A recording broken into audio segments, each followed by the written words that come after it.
Welcome students. Today our subject is science. Take out your books. Today the name of our chapter is Force in Action. Open your book, page number 70. Forces can be produced by people, other animals and machines. Usually a force is exerted by a small pull or push. Usually हम जो force use करते हैं कोई भी काम करने के लिए वो पुल होती है यानी खींचने की ताकत, खींचने की और पुश करने की ताकत को। For example if we want to open a door, अगर हम कोई दरवाज़ा खोलना चाहते हैं तो हम क्या करेंगे, उसको या तो पुश करेंगे या पुल करेंगे। और पुश और पुल करने के लिए भी हमें फोर्सेस की ज़रूरत होती है। फोर्सेस जो है अपनी शेप चेंज कर सकती हैं। फोर्सेस की वजह से किसी भी चीज़ की शेप चेंज हो सकती है, वो मूव कर सकता है, उसकी स्पीड चेंज हो सकती है, उसकी डायरेक्शन चेंज हो सकती है। अब शेप कैसे चेंज होती है मैं आपको एग्जांपल दूं। फॉर एग्जांपल अगर कोई हम घर में रोटी बना रहे हैं, ठीक है, अब हम पेड़ा बनाएंगे, उसको गोल आटे को हमें गोल पेड़ा बनाने के लिए भी फोर्स की नीड है। जब हम उसको बेलेंगे तो हमें तब भी उसकी क्या ज़रूरत है, फोर्स की ज़रूरत होगी। जब उसके बेलने के लिए भी, या हम क्ले से कोई चीज़ बनाते हैं तो क्ले से भी बनाने के लिए हमें किसकी चीज़ ज़रूरत होती है, शेप की ज़रूरत होती है। और शेप की वजह से ही सम चेंजेस होती हैं, शेप के अंदर, डायरेक्शन के अंदर, स्पीड के अंदर चेंजेस आती हैं। हम एक और एग्जांपल लें। The bulldozer is applying mechanical force to push the earth. कोई बिल्डोज़र यूज़ होता है कोई किसी चीज़ को उठाने के लिए। फॉर एग्जांपल कचरा है या अगर घर बनते हैं तो सीमेंट होती है, उसको उठाने के लिए कोई बिल्डोज़र अगर यूज़ हो रहा है तो हमारे पास कौन सी एनर्जी फोर्स यूज़ हो रही है, मैकेनिकल फोर्स यूज़ हो रही है जो हमारा काम कर रही है।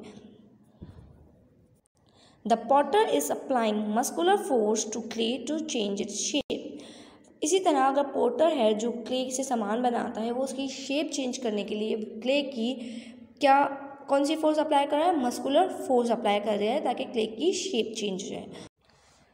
Forces are acting on everything around you all the time. Is the earth dark, still and silent? No, there is movement and change around you. When something shifts position or moves in any way, we say that a force has acted upon it. आपके इर्द गिर्द different forces apply हो रही होती हैं। हमारी जो दुनिया है क्या वो डार्क है या स्टिल है, मूव नहीं कर रही, या साइलेंस है? नहीं, यहाँ हमारे अर्थ के ऊपर हर वक्त चेंजेस आ रही होती है, मूवमेंट आ रही होती है। और जब कोई चीज़ एक जगह से दूसरी जगह शिफ्ट होती है या अपनी पोजीशन चेंज करती है तो उसके ऊपर कोई ना कोई फोर्स अप्लाई हो रही होती है। फॉर एग्जांपल अगर कोई स्काई ड्राइव से माउंटेन से जंप करता है तो कौन सी फोर्स है जो उसको नीचे की तरफ खींचती है? That is force of gravity. अगर कोई पर्सन किसी चीज़ को पुश कर रहा है तो किस चीज़ की ज़रूरत होती है? फोर्स।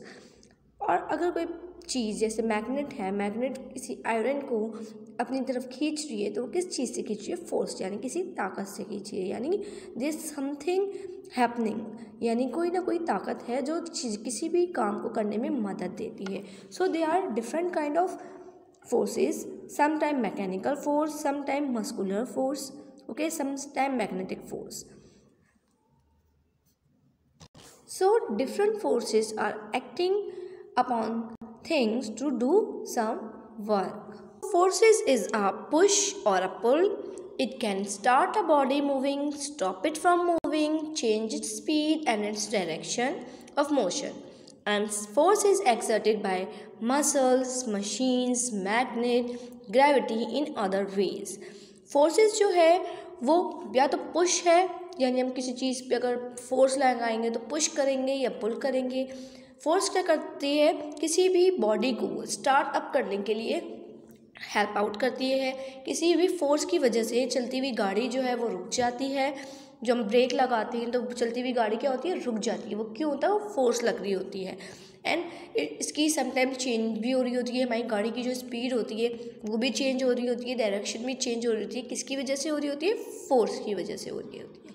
और फोर्स किस से एक्सर्टेड होती है, किस चीज़ों से फोर्स अप्लाई कर सकते हैं। मसल्स समटाइम्स फोर्सेस अप्लाई करते हैं, समटाइम्स मशीन के ज़रिए, समटाइम्स मैग्नेटिक्स के ज़रिए फोर्सेस अप्लाई होती हैं, और समटाइम्स ग्रेविटी जो है वो ग्रेविटी फोर्स जो होती है वो अप्लाई होती है किसी भी एक्शन को परफॉर्म करने के लिए। Measuring force can be measured by using an instrument called a spring balance.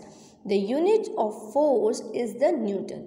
It is named after Sir Isaac Newton, who first discovered forces. A force of 1 Newton is a very weak force. Now student, हम forces को किस instrument के ज़रिए मालूम कर सकते हैं, major कर सकते हैं। सबसे पहले हमारे पास है स्प्रिंग बैलेंस। स्प्रिंग बैलेंस के ज़रिए हम किसी भी फोर्स को की यूनिट मालूम कर सकते हैं, किसी भी फोर्स को मेजर कर सकते हैं। फोर्स की जो यूनिट होती है वो क्या है, न्यूटन। इसका नाम न्यूटन इस वजह से है क्योंकि फोर्स को फर्स्ट डिस्कवर्ड किया था सर इसहाक न्यूटन ने। इसी वजह से फोर्स की यूनिट हमने एन रखी है, Newton. N stand for Newton. अब look at this picture student, you have seen spring, weight and readings. अब जो वेट है, जब ये वेट, इसके अंदर कोई वेट डालेंगे, जो जितने भी चीज़ का वे फोर्स होगा वो इसको मेजर कर लेगी यहाँ जो रीडिंग है उसके ऊपर। Object will remain in motion और at rest unless it is acted upon by a force. Inertia is the resistance to any change in an object's movement. What is inertia student? Inertia को हम इस तरह से define कर सकते हैं कि कोई भी बॉडी अगर मूव कर रही है या रेस्ट में है तो तब तक रेस्ट में है जब तक उस पर कोई फोर्स अप्लाई नहीं हो रही। इनर्शिया जो है वो बेसिकली रेजिस्टेंट है। For example, if you put a football down, it will stay there unless someone kicks it or the wind blow it. यानी अगर कोई आप फुटबॉल ज़मीन पे रखें तो वो जब तक रेस्ट में रहेगी जब तक उस पर कोई फोर्स अप्लाई नहीं होगी या जब तक कोई इसको किक नहीं करेगा या विंड ब्लो नहीं करेगी। अब क्योंकि जब कोई पर्सन उसको आके किक करेगा तो जो फुटबॉल है, फुटबॉल क्या करेगी, फुटबॉल उसको रेस्ट की पोजीशन में रहने की कोशिश करती है। यानी अगर कोई बॉडी मूव कर रही है तो उसको अगर कोई बॉडी फोर्स लगा के स्टॉप करने की कोशिश करेगी तो जो बॉडी है जो मूव कर रही है वो रेस्ट की पोजीशन में रहने की कोशिश करेगी। और जो रेजिस्टेंट है, basically inertia is the resistant to any force. For example, अगर कोई बॉडी रेस्ट के अंदर है तो वो रेस्ट के पोजीशन में रहने की कोशिश करेगी अगर उस पर कोई फोर्स अप्लाई हो। और अगर कोई बॉडी मूव कर रही है तो अगर कोई बॉडी इसको स्टॉप करने की कोशिश करेगी तो वो जो फोर्स है जिसके अगेंस्ट जा रही है इसको हम कहते हैं inertia. So inertia is also be defined as the tendency preserve its state of motion. यानी अगर कोई बॉडी मूव कर रही है और उस मूविंग बॉडी को स्टॉप करने के लिए अगर हम कोई चीज़ लगाएंगे, just look at the picture, यहाँ जो बॉल्स हैं ये स्लोप पे से नीचे आ रही है इन अ मोशन, ये मूव कर रही है, दो इन मोशन। हमने इस स्लोप के नीचे एक ब्लॉक लगा दिया कि ये बॉल्स नीचे ना आए, लेकिन क्योंकि इनर्शिया है इस बॉल के अंदर तो वो क्या होगा, अपने आप को मूव करने की कोशिश कराएंगी। और देखें दो बॉल्स जो हैं वो आगे गिर गई हैं। क्यों? Because of inertia. Inertia is the against force. यानी अगर कोई बॉडी रेस्ट में है उसमें हम फोर्स लगाएंगे कि वो मूव करे तो जो रेस्ट वाली बॉडी है वो तो रेसिस्टेंट करेगी मूविंग के against. So that is inertia. और फॉर एग्जांपल, अगर आप एक ग्लास के ऊपर एक स्लिप रखें और उसके ऊपर कॉइन रख दें, वो रेस्ट के अंदर है, जब आप इस स्लिप को हटाएंगे तो क्या होगा, वो अपने आप को स्टे करने, रेस्ट की पोजीशन में स्टे करने के लिए आप फोर्स अप्लाई करेगा। इसको हम कहेंगे अगेंस्ट फोर्स अप्लाई करेगा, इसको हम कहते हैं inertia. Friction. What is friction students? जब आप कोई बॉल एक टेबल के ऊपर रखें और उसको पुश करेंगे तो वो थोड़ी देर के लिए रोल आउट करेगी और थोड़ी देर बाद वो स्टॉप हो जाएगी। वो कौन सी फोर्स है जिसने इसको रोल करने के लिए मजबूर किया? जो हमने फोर्स लगाई है उसने क्या करा, उस बॉल को रोलिंग करने के लिए यानी घूमने के लिए मजबूर किया, लेकिन कौन सी फोर्स है जिसने इसको स्टॉप कर दिया, यानी बॉल किस वजह से स्टॉप हो गई। बॉल इसलिए स्टॉप हो जाती है क्योंकि फ्रिक्शन लगती है। What is friction students? Friction is defined as forces between two surfaces that oppose और रेजिस्ट मोशन, यानी वो फोर्सेस दो सरफेसेस के दरमियान जिसकी वजह से जो मोशन है वो उसके खिलाफ रेजिस्टेंस हो, यानी अगर कोई चीज़ मूव कर रही है उसको रोकने के लिए जो फोर्स अप्लाई होती है हम उसको कहते हैं फ्रिक्शन।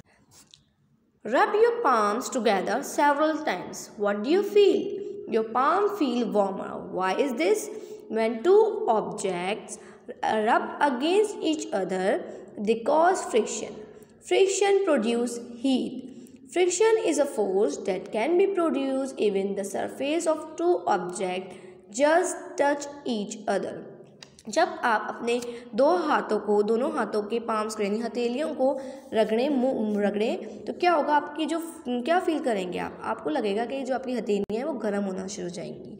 क्यों गर्म होती है? क्योंकि जब हम कोई दो ऑब्जेक्ट को रब करते हैं तो फ्रिक्शन पैदा होता है और फ्रिक्शन की वजह से हीट प्रोड्यूस होती है, और फ्रिक्शन की वजह से ही जो हीट प्रोड्यूस हो रही है वो हमें बता रही है कि जो हम अपनी हथेलियाँ रगड़ते हैं that is also a friction.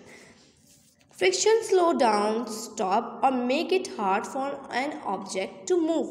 So it can be both helpful and also create problem for us. यानी जो फ्रिक्शन है वो किसी भी चीज़ की जो मूवमेंट है उसको स्लो डाउन कर सकती है, इवन स्टॉप कर सकती है, हमारा काम मुश्किल कर सकती है किसी भी ऑब्जेक्ट की मूवमेंट के अंदर। बट समटाइम्स क्या होता है, फ्रिक्शन वो हमारे लिए यूज़फुल होती है और समटाइम्स हमारे लिए प्रॉब्लम्स क्रिएट कर देती है। द टायर फ्रिक्शन, एक हमारे पास एक और एग्जाम्पल है टायर फ्रिक्शन की।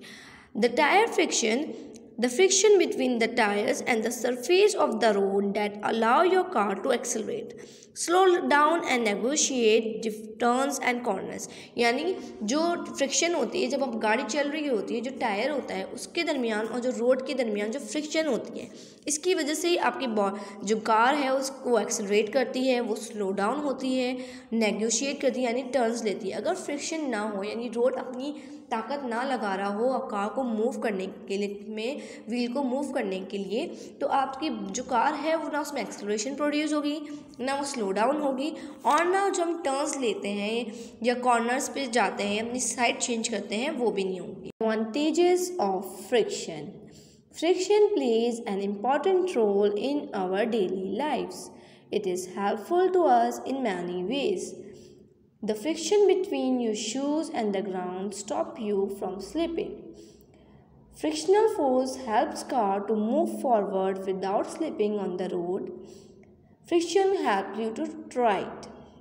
Think what happens if the ground is slippery. You slip and fall because the amount of friction is less. Students, आपने नोट किया होगा कि जब आप कोई चल रहे होते हैं तो आपको फोर्स लगानी पड़ती है। क्यों?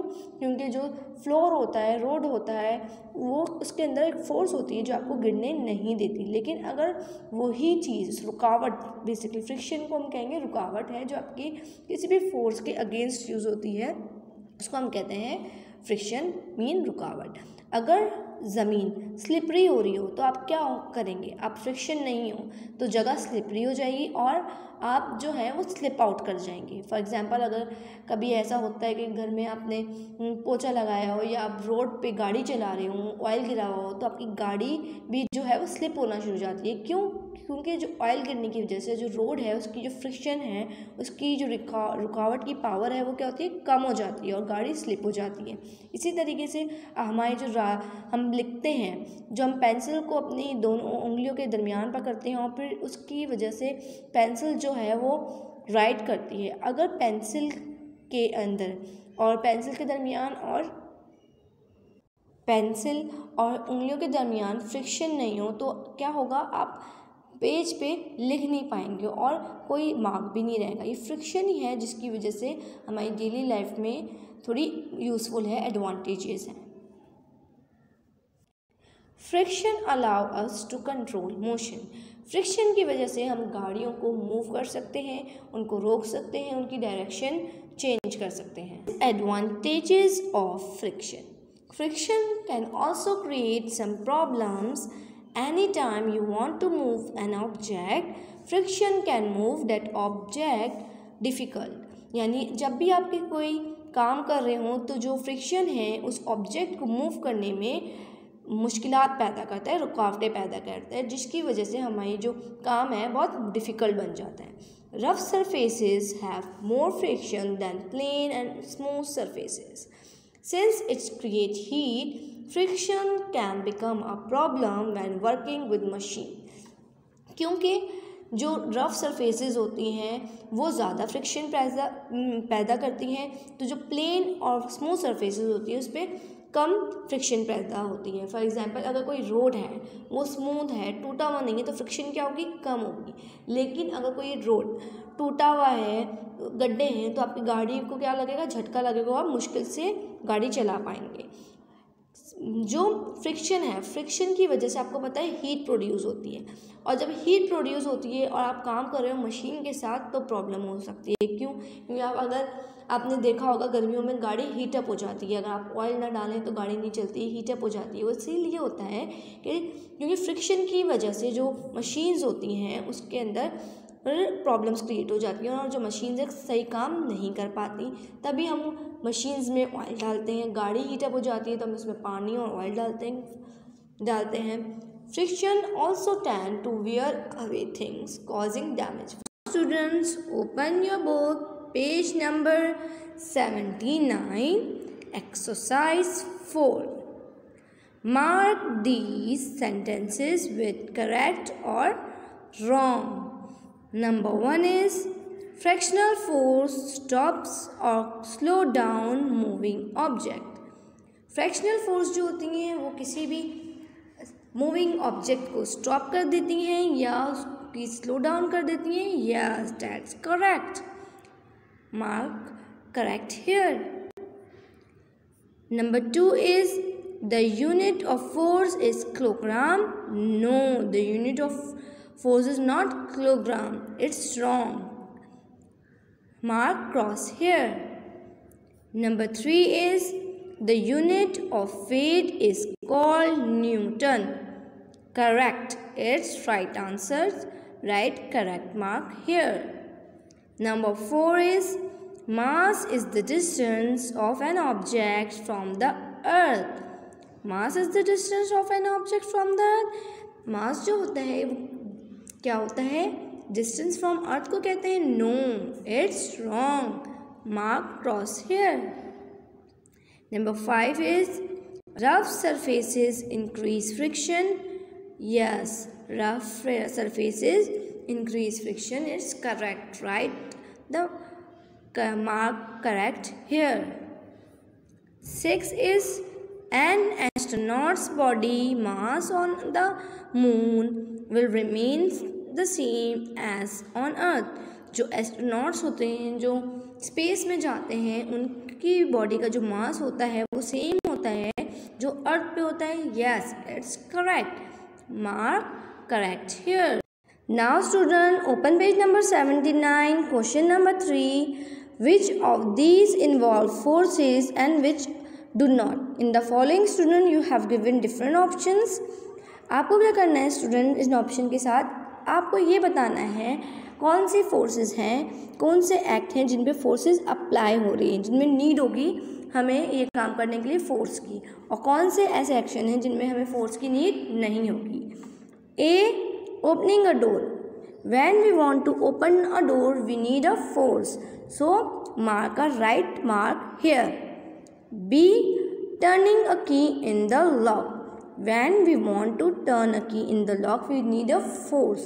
So, mark a correct here. C, smelling food, cooking. When we need to smell food, we need a force to smell the food? No, we don't need force to smell a food. So, mark wrong here. D, looking at a picture.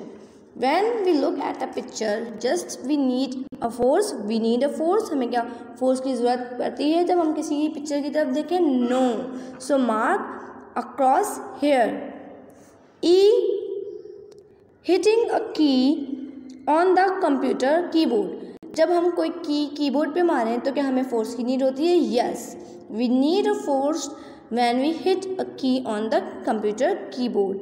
So mark a correct tick here.